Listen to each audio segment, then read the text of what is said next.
हम कौन हैं?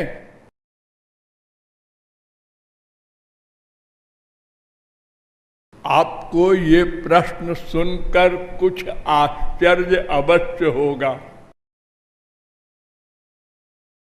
कि इसका उत्तर तो सब जानते हैं। नहीं, कोई कोई जानता है।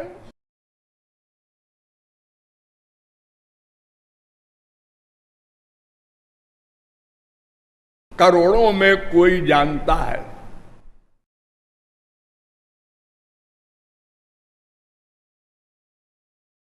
तो हम लोगों को भी जानना है। वेद कहता है यह चेदवेदी दथ सत्यम अस्ति न चेदिहा वेदीन महति विनष्टि। केनोपनिषद 2:5। अरे मनुष्यों, इस प्रश्न का उत्तर समझना बहुत आवश्यक है। अगर नहीं समझोगे तो बहुत बड़ी हानि होगी।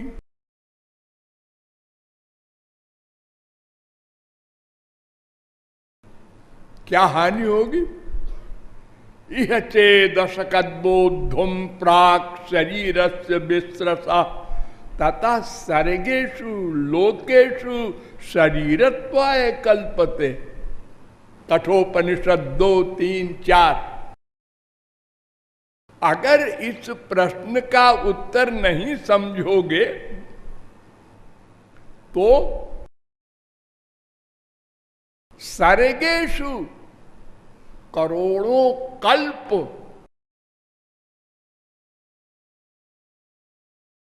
इसी प्रकार दुख भोगते रहोगे। दुख, अनेक प्रकार के दुख, अनेक प्रकार के बंधन। जैसे 3 ताप, 5 क्लेश,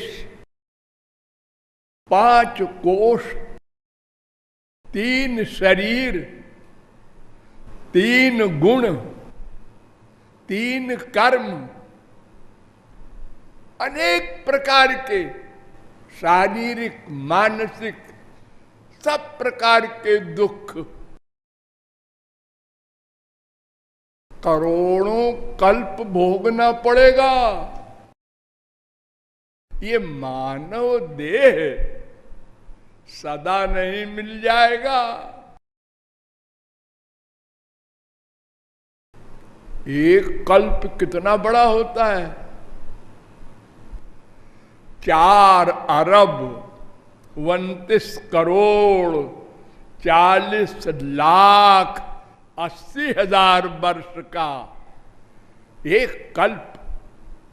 इसी को ब्रह्मा का एक दिन कहते हैं।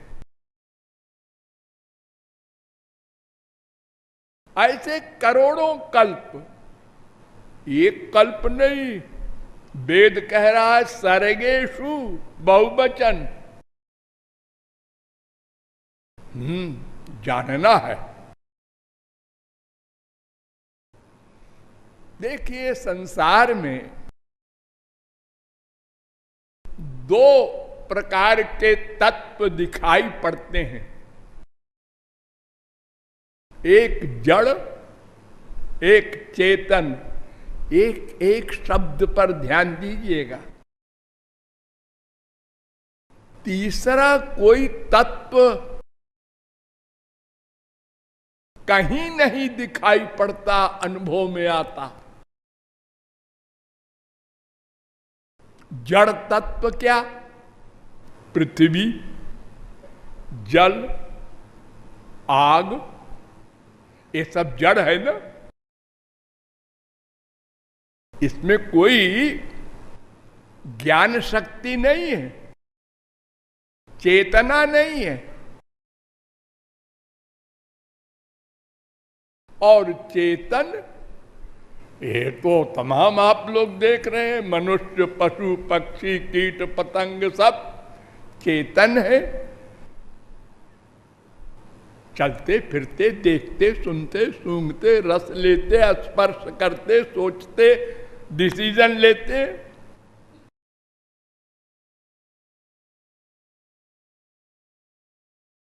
हाँ, तो इन्हीं जड़ चेतन दो पदार्थों में कोई होगा ये मैं कौन हूं, क्योंकि तीसरा तो कोई तत्व है ही नहीं।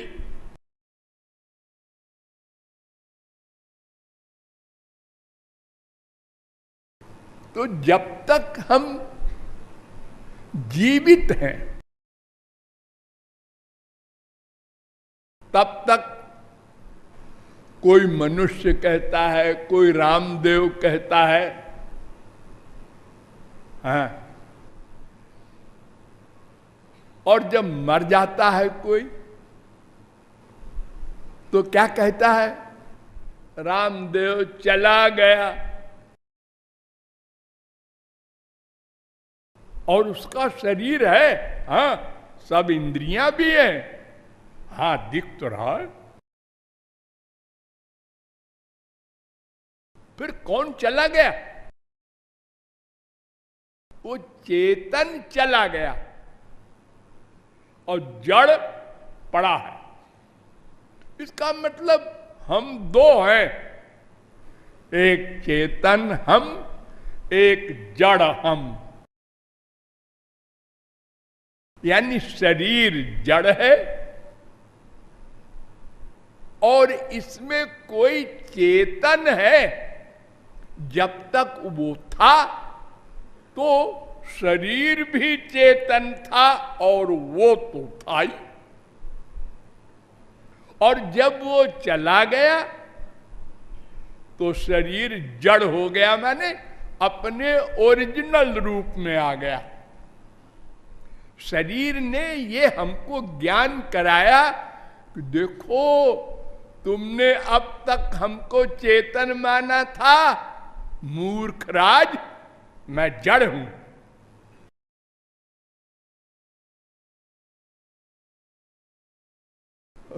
उद्धव ने भगवान से पूछा था, सबसे बड़ा मूर्ख कौन है?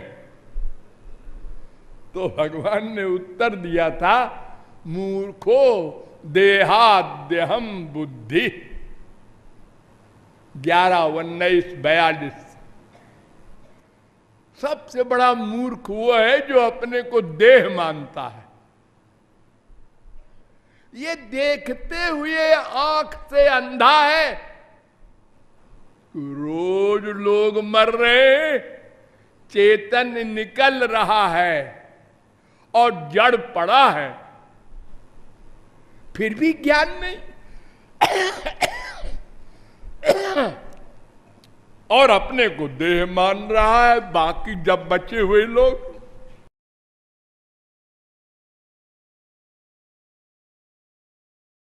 और देह के बाप को बाप, देह की मां को मां, देह के बेटा बेटी को अपना बेटा बेटी, और ये बाहर के मकान प्रॉपर्टी को अपनी प्रॉपर्टी,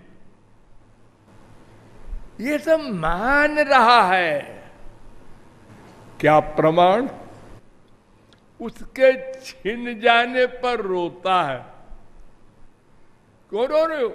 मेरा चला गया आज, मेरा बाप, मेरी मां, मेरा बेटा, मेरा पति, ये तुम्हारा है? तुम शरीर हो क्या? और क्या हूं? अच्छा अच्छा, बहुत समझदार हो।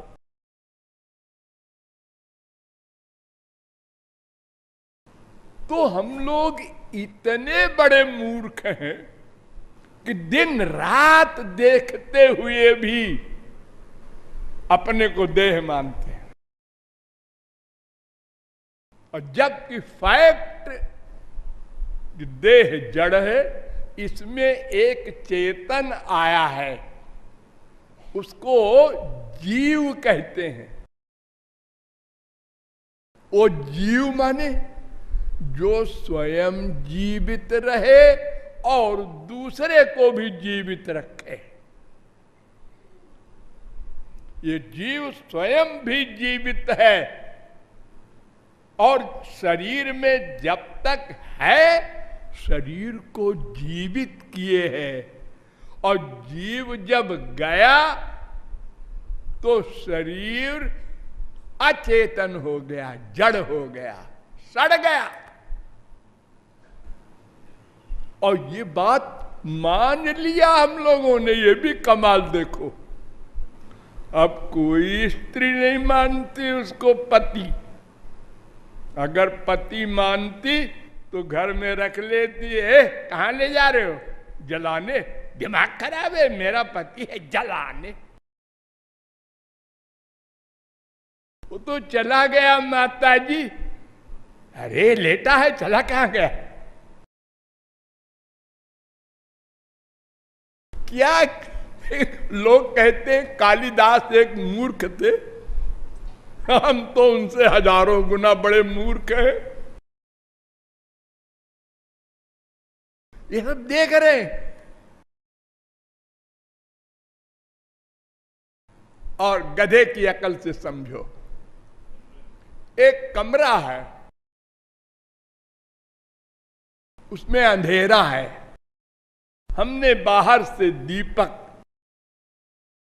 जला करके कमरे में रख दिया, तो दीपक स्वयं प्रकाश है और उसने कमरे में भी प्रकाश कर दिया। हाँ, दीपक को हमने दूसरे कमरे में ले जाके रख दिया तो कमरे में अंधेरा हो गया।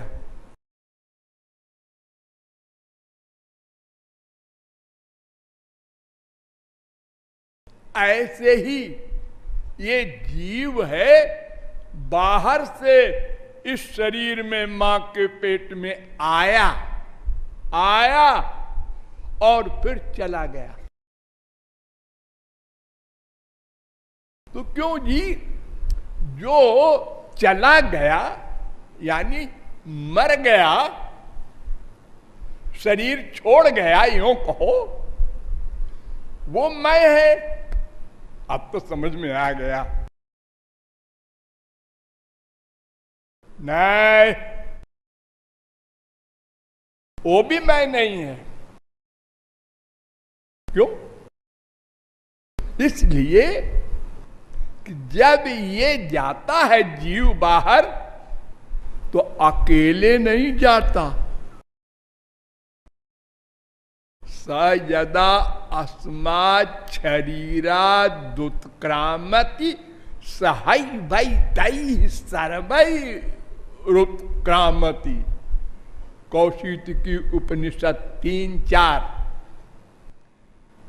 अपने साथ इंद्रिय, मन, बुद्धि, शरीर लेके जाता है। शरीर, इंद्रिय आपका दिमाग तो नॉर्मल है। अरे हम तो देख रहे हैं शरीर यहीं पड़ा है, इंद्रियां भी सब यहीं पड़ी है। एक सूक्ष्म शरीर होता है, 3 शरीर होते हैं हम लोगों के। इसका नाम स्थूल शरीर, एक होता है सूक्ष्म शरीर, एक होता है कारण शरीर। तो सूक्ष्म शरीर पहले मिल जाता है जीव को, उसमें इंद्रियां भी होती हैं, मन भी होता है, बुद्धि भी होती है। कुछ जम नहीं रहा है आप जो बोल रहे हैं। अच्छा, मैं अभी जमाता हूं। आप लोग सोते हैं, हाँ, तो आप लोग सपना देखते हैं। हाँ, तो जब आप सपना देखते हैं तो आपका शरीर और इंद्रियां सब पलंग पर रहते हैं ना। हाँ, लेकिन आप पलंग से उठ के जाते हैं इंग्लैंड, अमेरिका, कनाडा, आसमान में, पाताल में। हाँ जाते हैं। कैसे जाते हैं?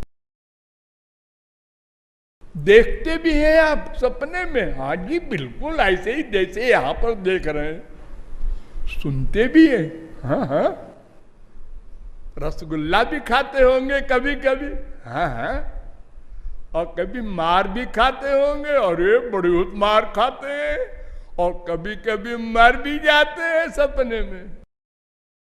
हाँ जी, सब कुछ। तो वो इंद्रियां कहां से लाया? वो मन कहां गया, कहां कहां पहुंचा? और शरीर आपका यहीं पर है, आप मरे नहीं हैं। सांस चल रहा है। जरा सा किसी ने हिला दिया है, क्यों जगाया?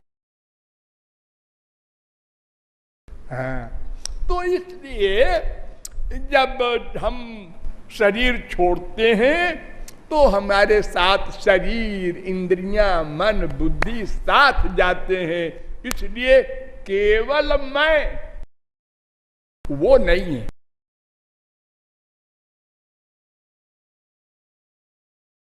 फिर कौन है वो?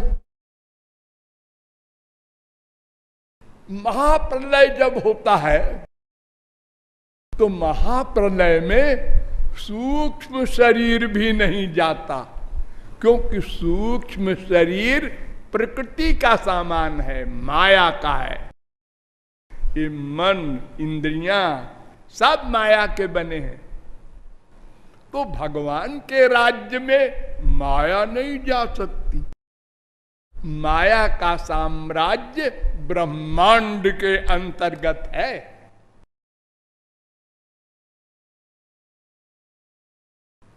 भगवान के लोक में माया नहीं जा सकती। न तत्र माया किमुता परे हरे रनुव्रता यत्र सुरा सुरार्चिता। भागवत 2:9-10। न यत्र सत्वं न रजस्तमश्च न वै विकारो न महान प्रधानम। भागवत 2:17। और ये माया बिचारी वहां कहां जाएगी? सामने नहीं खड़ी हो सकती। विलज्जमानया जस्य स्थातुमीक्षा पथे मुया। भागवत 2:5-13। माया परैत्यभिमुखे च विलज्जमाना। भागवत 2:7-17-47। मायाम बुदस्त चिच्छक्त्या कैवल्ये स्थित आत्मनि। 1:7-23।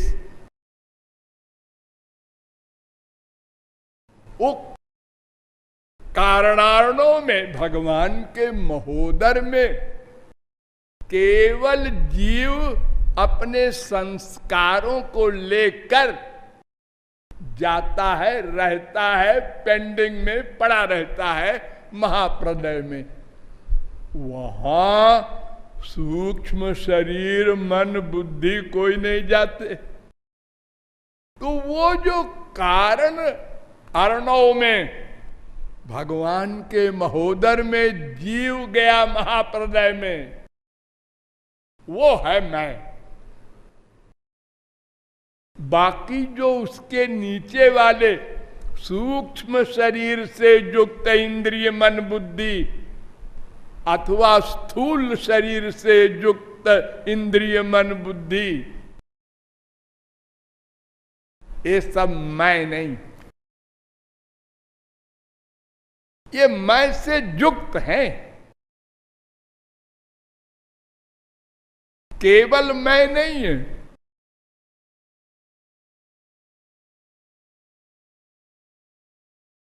तो मैं नाम का तत्व क्या है? एक तो मोटी अकल के अनुसार समझ लो, जो मेरा न हो वो मैं।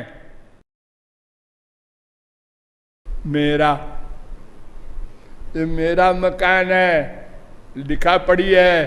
अच्छा अच्छा, तुम मकान तो नहीं हो? है, मैं कैसे मकान हूं? ये मेरा शरीर है।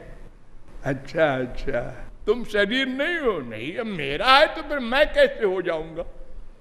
मेरा मन नहीं लगता। हाँ, मन तुम्हारा है, तुम मन नहीं हो सकते। मेरी बुद्धि काम नहीं करती है।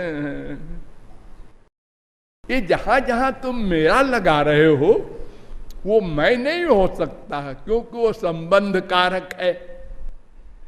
वो मैं का है, मैं का को मेरा कहते हो। मैं का, ये मैं से भिन्न वस्तु है।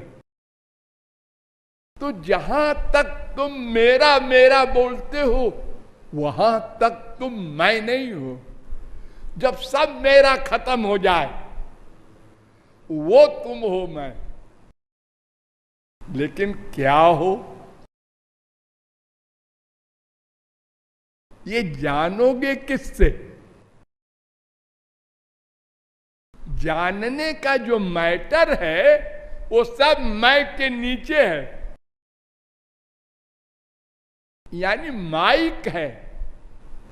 इंद्रियां, मन, बुद्धि, यही तो है तुम्हारे पास जानने का। देखा, सोचा, डिसीजन लिया है। हाँ, ये पुरुष है, है? स्त्री है। दिन भर हम लोग डिसीजन लेते हैं, तो देखा, सुना, सूंघा, रस लिया, स्पर्श किया और फिर सोचा। खाली इंद्रियों से काम नहीं बनेगा। मन आएगा तो सोचेगा, फिर बुद्धि आएगी, जजमेंट देगी। ऐसा है। तो ये जितने हैं ये तो माइक जगत को भी नहीं जान पाए। आत्मा तो दिव्य है, उसको कोई देख नहीं पाया आज तक। बड़े बड़े वैज्ञानिक दावा करने वाले, बड़ी बड़ी दूरबीन बनाने वाले, हम सूरज लोग देख रहे हैं, हम मंगल देख रहे हैं, खोपड़ा देख रहे हैं।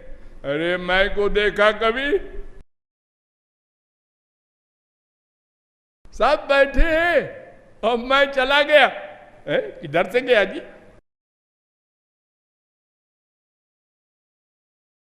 गया, डॉक्टर ने कहा गया।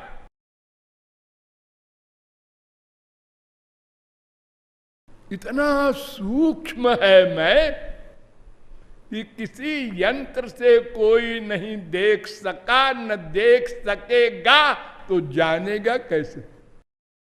उसका परीक्षण कैसे होगा? अरे ये जो बहुत सूक्ष्म कीटाणु होते हैं उनका भी शरीर होता है, लेकिन आप नहीं देखते। रोज दही खाते हैं, उसमें कीड़े चलते रहते हैं। कीड़े? हाँ, खुर्दबीन से देखिए, बच्चों कीड़े कीड़े हैं वो।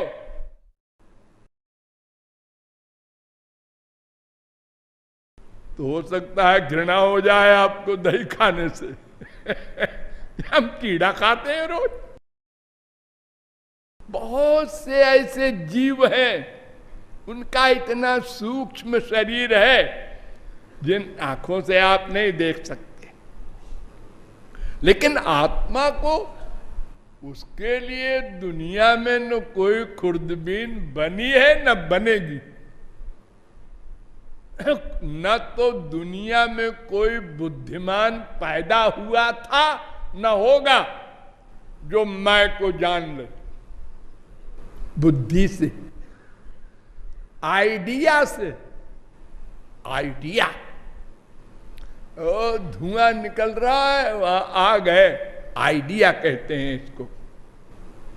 यत्र यत्र धूमस तत्र तत्राग्नि।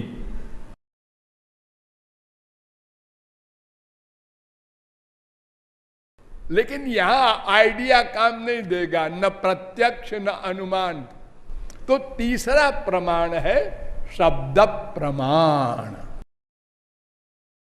शब्द प्रमाण से जाना जाएगा मैं कौन हूं, मेरा कौन है। शब्द प्रमाण किसे कहते हैं?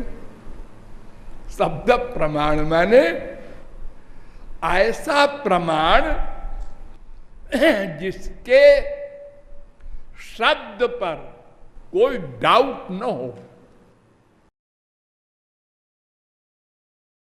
तो ऐसे दो होते हैं, एक तो जो मैं को जान चुका है, ऐसा हमारा भाई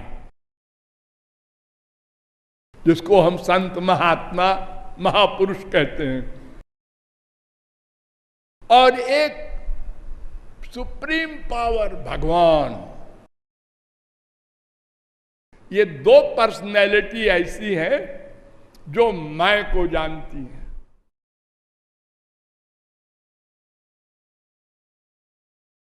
उनसे पूछना चाहिए, लेकिन हमारे किसी भाई ने जाना है, हम ये कैसे जाने? हाँ, ये भी डाउट है। और ये इतना पाखंड है हमारे संसार में, ये बड़े बड़े धोखे में पड़ जाते हैं, बड़े बड़े धोखे में पड़ गए हैं, पड़ जाएंगे, पड़ते हैं।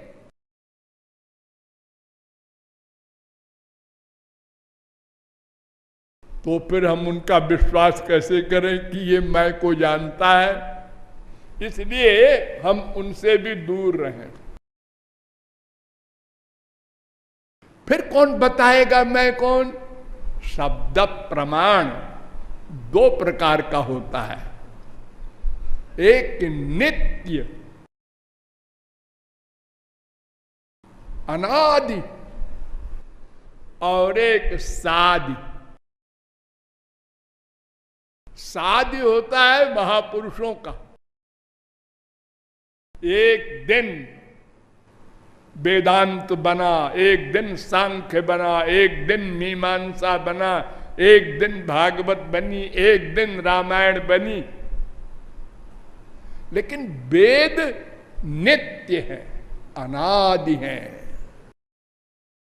अनादि निधना वेदा। भगवान ने भी नहीं बनाया, कहा जाता है भगवान का शब्द है। क्यों? भगवान के मुख से निकला है, इसलिए हम कह देते हैं भगवान का शब्द है। और भगवान में अज्ञान जा नहीं सकता। मैंने कहा ना, माया सामने नहीं जा सकती, और अज्ञान जो है वो माया का विकार है।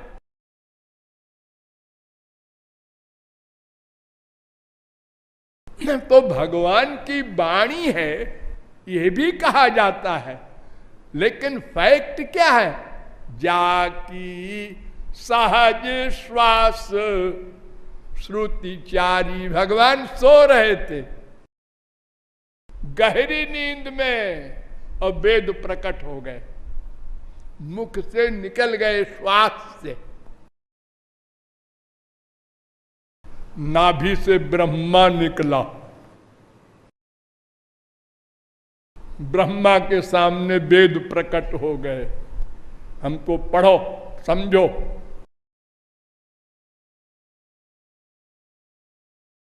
और सृष्टि करो। ताम नाध्य गच्छत। हजारों वर्ष समाधि लगाकर बड़ा प्रयत्न किया, न वेद समझ सका न सृष्टि कर सका।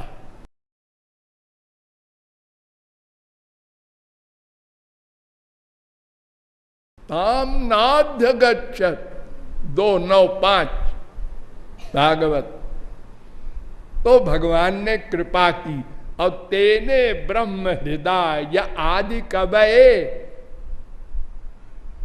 हृदय में भगवान बैठ करके ब्रह्मा के उसको ज्ञान कराया वेद का।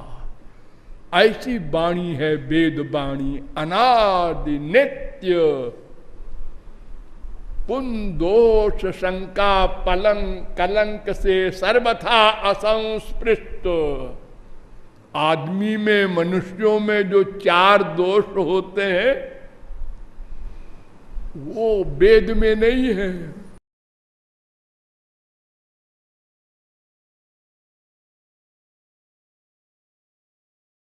तो वेद के द्वारा निश्चय होगा मैं कौन हूं, वहां कोई डाउट नहीं, शंका नहीं।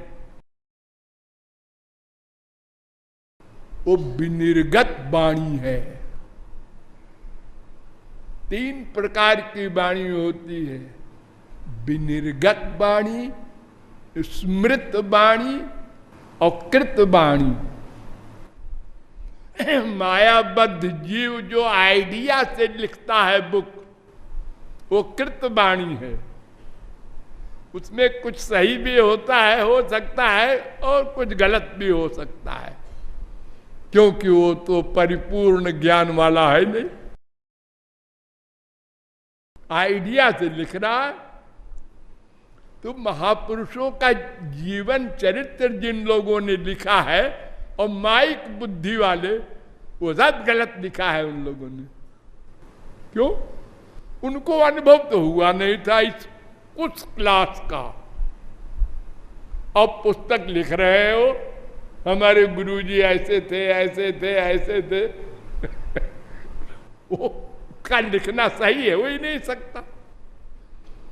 वो कृत ग्रंथ है। और स्मृत ग्रंथ सिद्ध महापुरुषों का होता है, जिनको पूर्ण ज्ञान, पूर्ण भगवत प्राप्ति और माया का सदा के लिए अत्यंता भाव हो चुका है। ऐसे जो आत्माराम पूर्ण काम परम निष्काम परमहंस, उनके भी दादा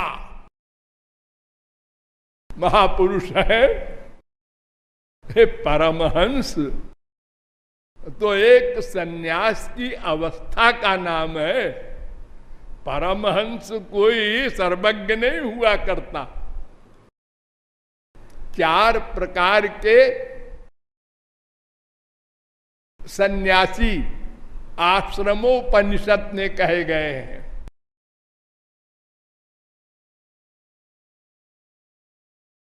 कुटीचक, बहुदक, हंस, परमहंस। और नारद परिव्राजकोपनिषद में 6 प्रकार के सन्यासी कहे गए हैं। कुटीचक, बहुदक, हंस, परमहंस, तुरीयातीत, अवधूत। लेकिन ब्रह्मज्ञानी भी परिपूर्ण नहीं कहा जा सकता, क्योंकि ब्रह्मज्ञानी निराकार ब्रह्म का अनुभव कर चुका है। साकार भगवान की लीला माधुरी का रस नहीं पा सका, इसलिए वो भी पूर्ण नहीं कहा जा सकता।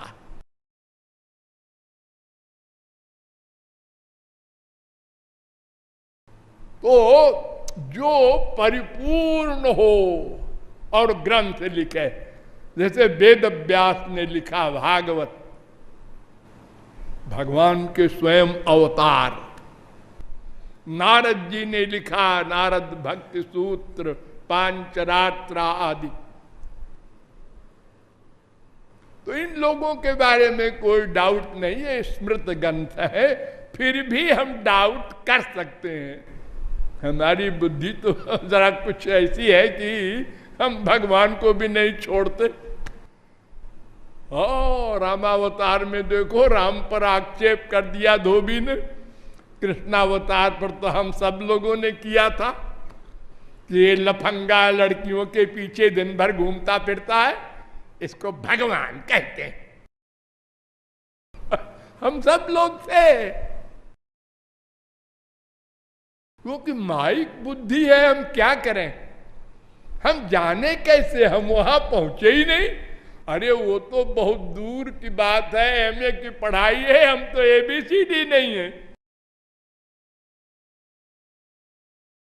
और अगर अपनी टांग अड़ाएंगे तो फिर सर्वनाश होगा, क्योंकि अनुभव तो है ही नहीं। हम तो माइक बुद्धि इंद्रिय अनुभव रखते हैं, तो उसी तर्क से सोचेंगे भगवान के बारे में भी। हम पहले अंदर गुस्सा करते हैं, खूब गुस्सा करते हैं, इसको मारेंगे, इसको मारेंगे, इसको, और बोलते नहीं इसको मारना है, लेकिन फांसी हो जाएगी, हो जाने दो फांसी, लेकिन इसका मर्डर करेंगे करेंगे। आग लगते लगते लगते इतना जब क्रोध हो गया कि बुद्धि समाप्त हो गई, तो मर्डर कर देते हैं हम, बड़े से बड़ा पाप कर डालते हैं। और झूठ झूठ बोलना तो मामूली बात है, ये तो डेली हमारा है, कॉमन है। और साथ में ये भी, तेरी कसम, ये भी बोले जाएंगे। हाँ, राम कसम, गंगा कसम, ये भी बोलते जाएंगे। जितना झूठ बोलेगा उतनी कसम खाएगा वो। लेकिन वो अपने स्वार्थ सिद्धि के लिए करना पड़ता है, ऐसा कहते हैं लोग। अरे साहब, काम ही नहीं चलेगा बिना झूठ बोले। हाँ, लड़ाई हो जाएगी, बवाल। एक स्त्री ने पति से कहा, बैठा था सोच रहा था अपनी बीवी के खिलाफ, और पति ने कहा क्या सोच, स्त्री ने कहा क्या सोच रहे हो? कुछ नहीं, ऐसे। अरे कुछ तो सोच रहे हो? वो सोच रहे थे वो बेटा स्कूल जाता है ना पढ़ने को, उसके लिए एक मोटरसाइकिल खरीद दे। लो, झूठ बोल गए, क्योंकि अगर वो सही बोलेगा तो शुरू हो जाएगा कांड घर में। तुम ऐसा सोचते हो हमारे लिए, तुमको हमारे ऊपर डाउट है?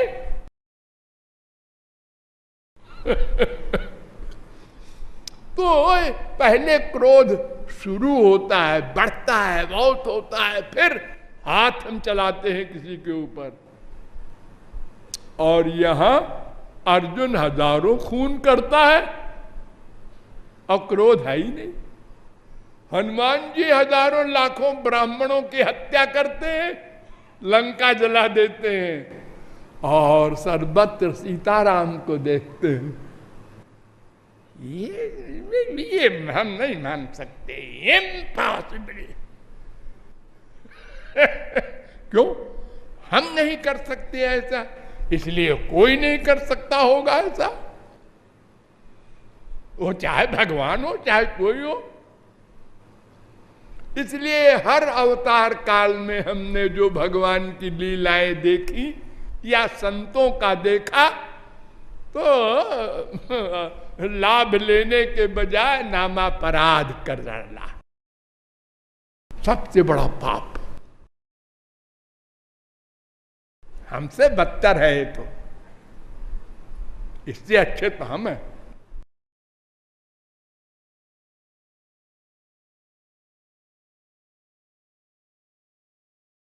ये हमारा स्वभाव है, तो हम जान नहीं सकते, इसलिए वेद का अवलंब लेना पड़ेगा।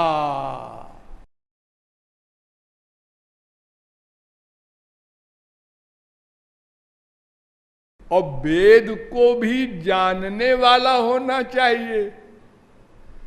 ऐसा विचित्र है वेद, परोक्ष बाधो वेदोयम।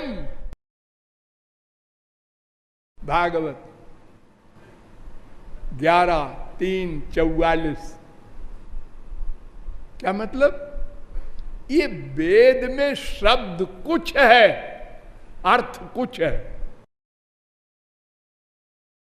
कोश को लेकर के अगर वेद के शब्द का अर्थ करोगे, बच गए। भगवान के लिए एक शब्द आया है प्राण, एक शब्द आया है आकाश, एक शब्द आया है जीव, एक शब्द आया है आत्मा। भगवान के लिए अब हम उसका अर्थ करेंगे अगर कोश लेकर के, तो सब चौपट हो जाएगा।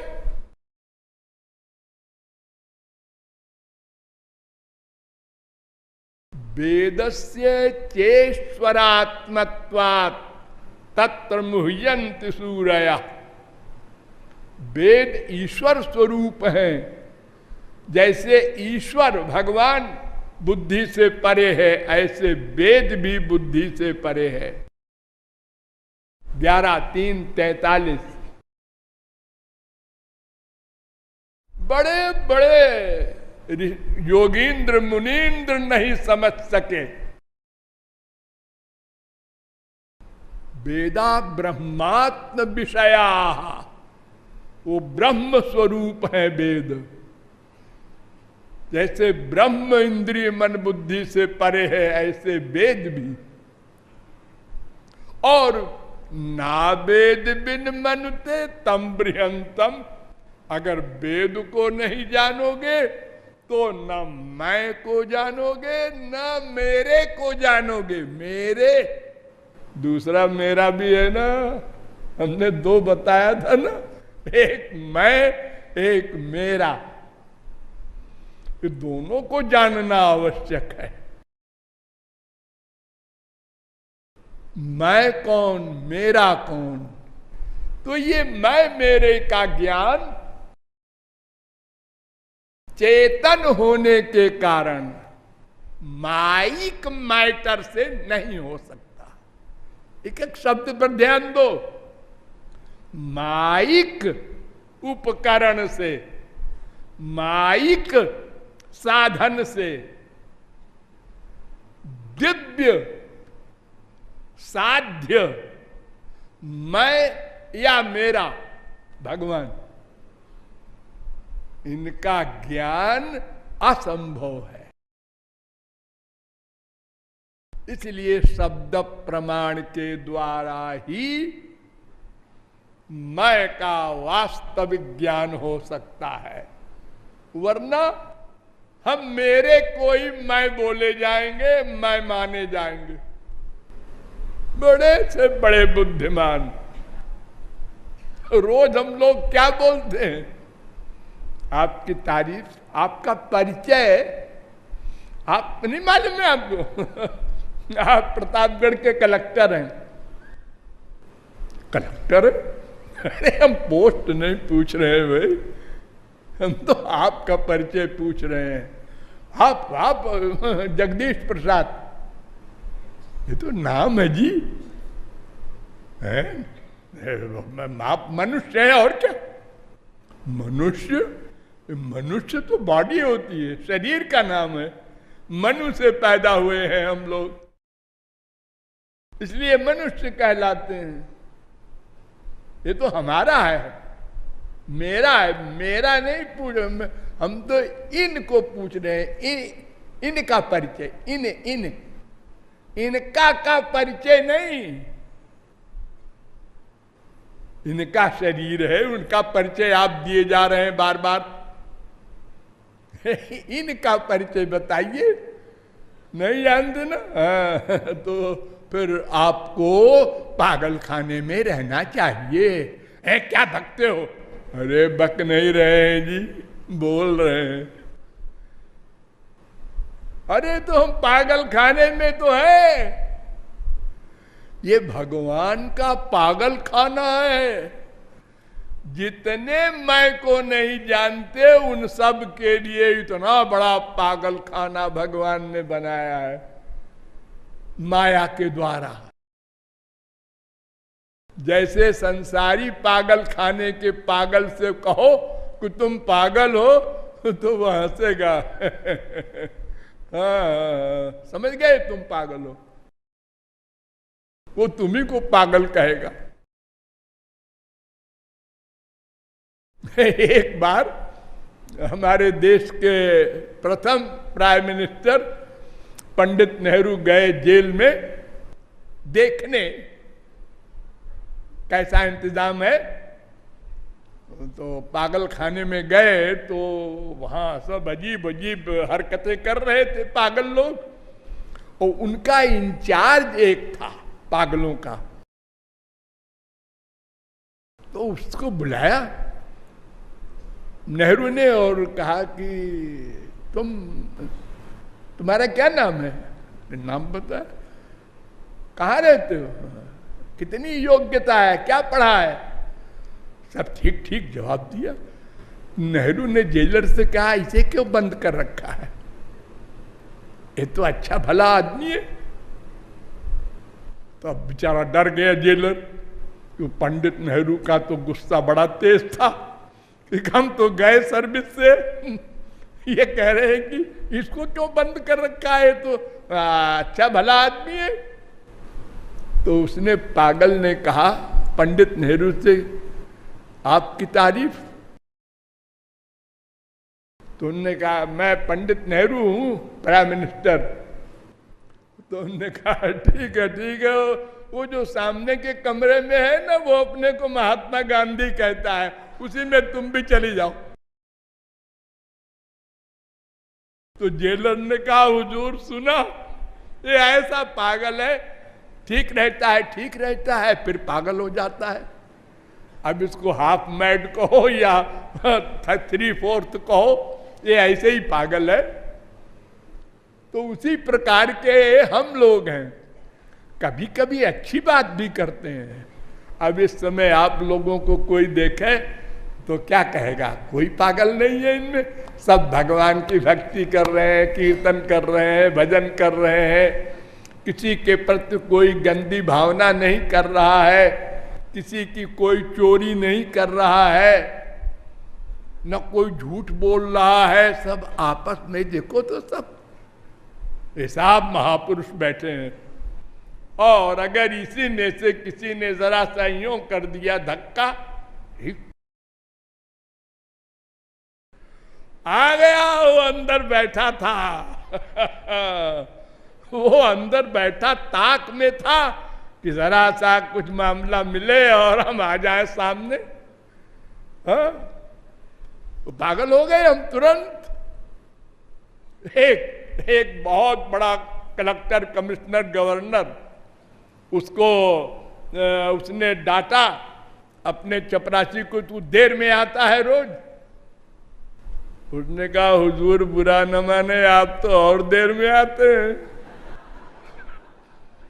उसने कहा गधा बदतमीज, लगा इसके 4 झापड़। हमारे लिए ये कहता है हमारी बराबरी है तेरी। हुजूर तनख्वाह तो आप भी लेते हैं पूरे टाइम की। अब उनकी मारपीट देख के कोई जगत गुरु जाए और कहे कलेक्टर साहब आप क्यों मार रहे हैं इसको? कहेंगे हम देखो कितना मूर्ख है, ये हमसे कहता है कि तुम भी तो देर में आते हो। तो हाँ ठीक तो कहता है, क्या गलत कह रहा है? और एक बात बताओ कि तुम IAS हो, हाँ, और ये एक मामूली पढ़ा लिखा है, चपरासी है, हाँ, तो तुम क्या समझते हो कि तुम्हारे बराबर काबिल रहेगा? अरे मूर्ख तो है ही है, तुम मूर्ख तो मूर्खता ही करेगा। ये तुमको क्यों आश्चर्य हुआ कि ये घोर मूर्ख है? तो IAS का चपरासी IAS होना चाहिए। तब तो हिसाब ठीक बैठेगा। तो कलेक्टर साहब के पास कोई जवाब नहीं होगा कि हाँ वाकई है तो ये मामूली पढ़ा लिखा गंवार तो गलती कर सकता है, लेकिन हमने गुस्सा किया, हम क्यों मूर्ख बन गए? हम गुस्से की एक्टिंग करें, गुस्सा न करें। हम प्यार की एक्टिंग करें, मां से, बाप से, भाई से, सब से। प्यार न करें, प्यार मेरा जो है उससे करें। ये मेरे नहीं है, ये शरीर के हैं। बस इतनी सी बात है। तो वेदों के द्वारा हमको समझना होगा मैं कौन हूं, ये फिर बताया जाएगा। बोलिए लाडली लाल की।